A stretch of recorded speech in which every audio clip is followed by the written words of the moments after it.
2차 세계대전이 낳은 인간병기 잭 처칠을 아시나요?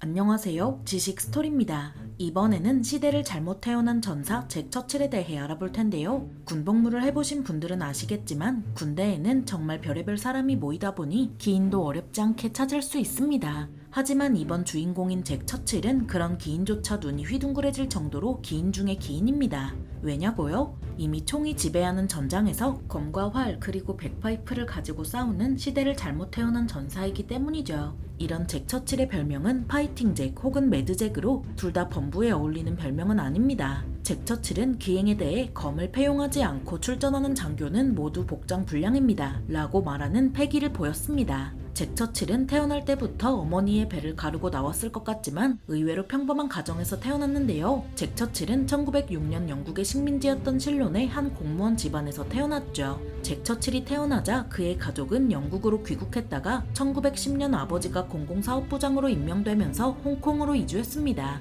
1917년에 영국으로 귀국한 잭 처칠은 킹 윌리엄 칼리지에서 교육받고 1926년에 샌드허스트 왕립 군사학교를 졸업하는 전사의 길을 걷게 됩니다. 이제 막 성인이었던 잭 처칠은 버마의 맨체스터 연대에 배치됐고 이때부터 될성부른 잎은 싹부터 다르다는 걸 온몸으로 보여주는데요. 얌전히 복무하는 듯 했던 잭 처칠은 푸나에서 신호교육을 이수하고 양곤까지 오토바이로 무려 2414km를 주파하다가 그만 물소와 부딪히고 말았죠. 훌훌 털고 일어난 잭 처칠은 양곤에서 마이묘로 가더니 이라와디 강을 따라 배를 타며 마을에 들러 범죄를 단속하기도 했습니다. 호걸이었던 잭 처칠은 하이랜더 연대로부터 백파이프를 배웠고 1936년에 영국으로 귀국할 때는 백파이프 마스터가 되어 있었습니다. 모험을 즐겼던 잭 처칠에게 있어 영국은 지루한 곳이었고 결국 10년 만에 제대한 잭 처칠은 1938년 여름에 열린 백파이프 대회에 나가 2위를 차지했죠. 백파이프 마스터 잭 처칠은 양궁에도 도전하더니 1939년 오슬로 세계 양궁 선수권 대회에 영국 대표로 출전하는 영광을 누렸습니다.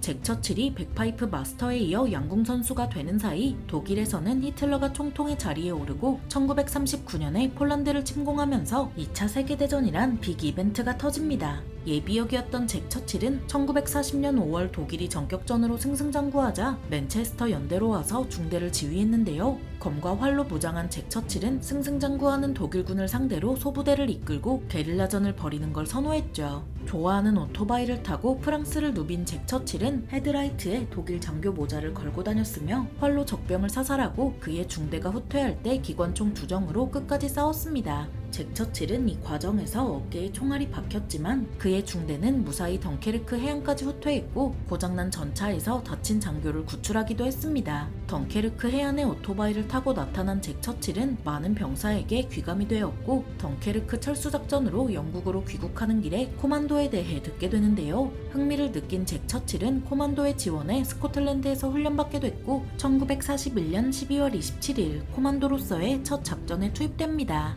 노르웨이 보그스웨이에 주둔한 독일군을 공격하는 활 작전에서 코만도를 지휘한 잭 처칠은 상륙 후 백파이프로 카메론 사내들의 행진을 연주하며 수류탄을 던지는 기행을 벌였습니다. 독일군 해안 포대를 제압한 잭 처칠과 코만도는 100명의 포로와 더불어 15,000톤의 선박과 부두, 창고, 공장을 폭파시켰는데요. 이 과정에서 잭 처칠은 폭발에 휘말리고 말았지만 이마에서 피가 흐르는데도 훌훌 털고 일어나 와인을 홀짝이는 기행을 벌였죠. 잭 처칠은 덩케르크와 보그스웨이에서 무공을 인정받아 무공 십자 훈장을 받았습니다. 1943년 7월 연합군의 시칠리아 침공에 참여한 잭 처칠은 살레르노 상륙작전에서 코만도를 지휘했고 예상대로 기행을 벌였습니다. 잭 처칠은 독일군이 주둔한 마을을 야습할 때 코만도라고 외친 후 돌격했고 136명이나 포로로 사로잡았는데요. 이 과정에서 잭 처칠은 병사 1명만 동반한 채로 검으로 독일군을 제압하는 기행을 벌였고 그렇게 둘이서 42명의 포로를 사로잡았죠. 독일군과 백병전을 벌이다가 잃어버린 검을 되찾으려 마을로 돌아간 잭 처칠은 살레르노 상륙작전의 활약을 인정받아 공로 훈장을 받았습니다.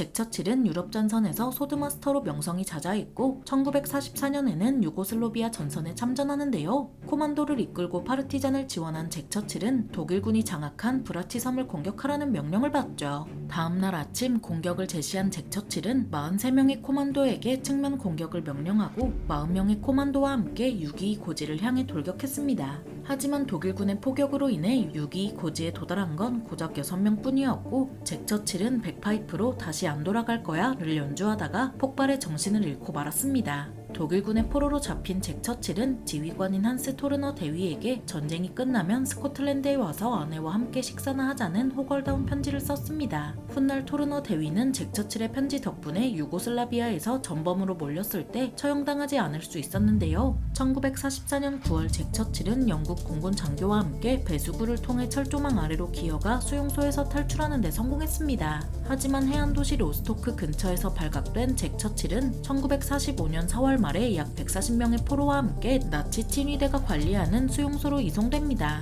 기회를 엿보던 잭 처칠은 어느 날 밤 조명이 꺼지자 수용소에서 탈출해 채소를 훔쳐먹으며 이탈리아 베로나로 150km나 걸어가 미군과 합류했는데요. 잭 처칠은 그렇게 영국군으로 복귀했지만 반자이 돌격에 관한 이야기를 어디서 들었는지 두 눈이 투지로 불타올랐죠. 드디어 진검승부를 벌일 수 있다는 생각이 들뜬 잭 처칠은 유럽 전선에서 바로 인도 태평양 지역으로 떠났습니다. 하지만 잭 처칠이 인도에 도착하자 히로시마와 나가사키에 원자폭탄이 투하됐고 그렇게 일본은 항복했습니다. 잭 처칠은 이에 대해 이렇게 말했죠. 그 빌어먹을 양키들이 아니었다면 우리는 전쟁을 10년 더 계속할 수 있었을 거다. 잭 처칠은 총은 안 쏘고 반자이 돌격하는 일본군과 진심으로 일기토를 벌이고 싶어 했지만 그런 기회는 오지 않았는데요. 만약 그런 기회가 잭 처칠에게 주어졌다면 영상으로 일본도와 클레이모어의 싸움이 기록되는 영광을 누렸을지도 모르죠. 잭 처칠은 이후 공수 자격을 취득하고 1948년 봄 영국의 통치가 끝나는 팔레스타인에 하이랜더 경보병대대에 배치됐습니다.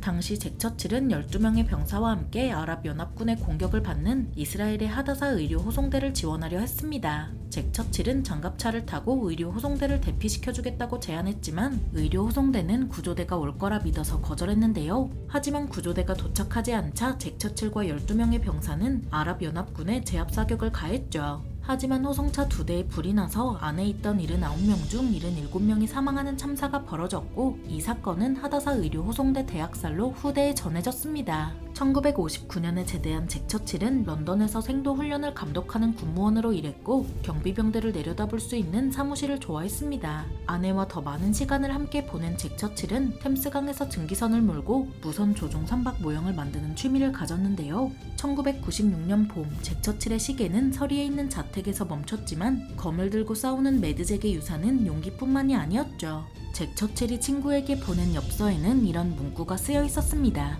그 어떤 왕자나 왕도 국기를 수의로 쓸 만큼 자랑스러운 무덤을 가지고 있지 않다. 시대를 잘못 태어난 전사 잭 처칠에 대해 알아봤는데요. 영상이 유익하셨다면 구독과 좋아요 부탁드립니다. 감사합니다. 지식 스토리였습니다.